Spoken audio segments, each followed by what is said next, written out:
উপোস করলেই যদি ভগবান খুশি হতেন, তাহলে এই পৃথিবীতে অভুক্ত থাকা ভিখারীরা সব থেকে ভাগ্যবান হতো। উপবাস অন্যের নয়, বিচার ধারার করুন। নিজের চোখে সঠিক হওয়া প্রয়োজন। মানুষ তো ভগবানের ওপরও সন্তুষ্ট নয়। পাখি জীবন্ত অবস্থায় পিঁপড়েকে খেয়ে নেয়, আর পাখি যখন মারা যায় তখন পিঁপড়ে তাকে খেয়ে নেয়। আর মনে রাখা জরুরি, সময় আর পরিস্থিতি যে কোনো সময় বদলাতে পারে। কখনো কাউকে অপমান করা উচিত নয়, কখনো কাউকে কমজোর ভাবা উচিত নয়। তুমি শক্তিশালী হতে পারো, কিন্তু সময় তোমার থেকেও বেশি শক্তিশালী। একটা গাছের থেকে লক্ষ দেশলাই কাঠি হতে পারে, কিন্তু একটা দেশলাই কাঠি লক্ষ গাছও জ্বালাতে পারে। কোনো মানুষ যতই মহান হোক না কেন, কিন্তু প্রকৃতি কখনোই কাউকে মহান হওয়ার সুযোগ দেয় না।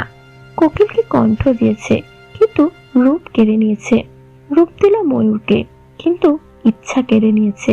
ইচ্ছা দিল মানুষকে, কিন্তু সন্তুষ্টি কেড়ে নিয়েছে। সন্তুষ্টি দিল সাধককে, কিন্তু সংসার কেড়ে নিয়েছে। কখনোই নিজের ওপর অহংকার করো না। তুমি সাধারণ মানুষ। ভগবান তোমার আর আমার মতো কত কত মানুষকে মাটি দিয়ে বানিয়ে মাটিতেই মিশিয়ে দিয়েছে।